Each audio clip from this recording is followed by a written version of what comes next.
Olá pessoal, hoje nós vamos falar de um tipo de gênero textual que nós conhecemos muito bem, que é a carta.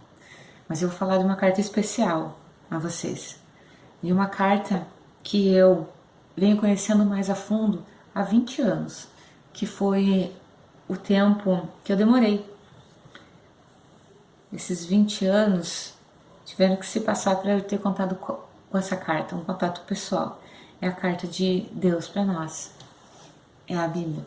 É uma carta bastante extensa e eu não canso de a ler, porque a cada vez que eu leio essa carta eu descubro um pouco mais de Jesus, eu penso um pouco mais no plano que ele tem para mim e no plano que ele tem para cada um dos seus filhos.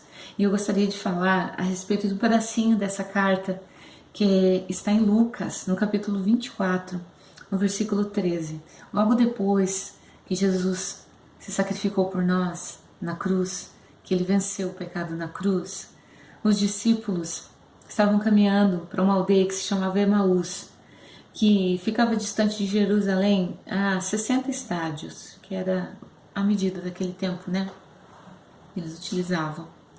E eles iam conversando a respeito das coisas que tinham acontecido com Jesus e como eles estavam decepcionados, porque eles não viram o plano deles ser realizado em Cristo Jesus. Eles desejavam o plano de ter um Salvador neste mundo, fazendo com que Jerusalém ficasse liberta, fosse libertada das outras nações e fosse uma nação rica e poderosa. E eles viam em Jesus este rei, o rei da riqueza e do poder. Mas esse não foi o objetivo de Jesus com o seu sacrifício. Aconteceu que enquanto eles conversavam e discutiam, o próprio Jesus se aproximou deles. E os seus olhos, porém, estavam como que impedidos de reconhecer que era Jesus.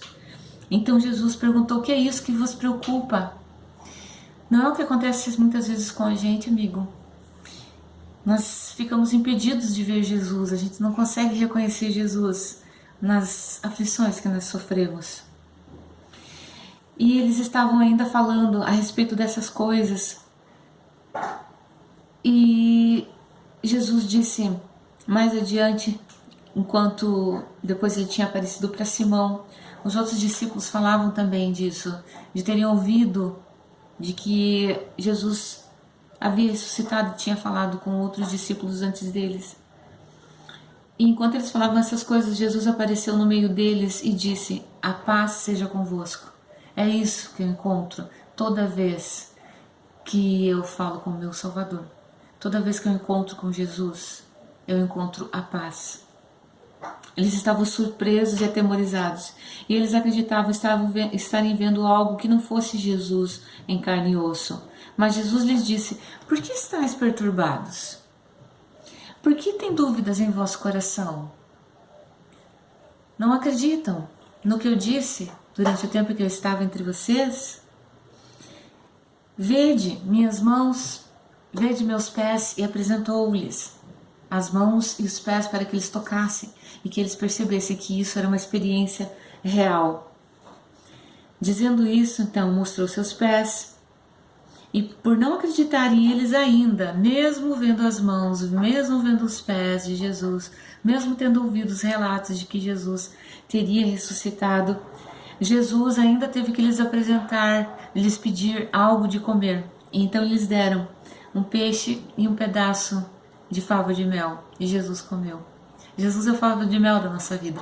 Ele adoça a nossa vida e ele é o alimento dessa nossa vida.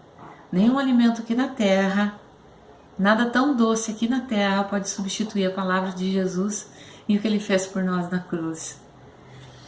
E então, a seguir, Jesus lhes explicou: são essas as palavras que eu vos falei que iriam acontecer a respeito de mim?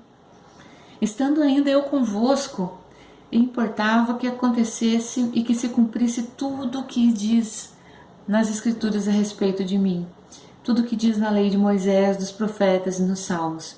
Então, depois de terem ouvido isso, lhes abriu o coração ao entendimento. O Espírito Santo iluminou-os, como Jesus tinha prometido que iria acontecer. Assim está escrito que Cristo havia de padecer. Ele tinha que morrer por nós e ressuscitar entre os mortos no terceiro dia.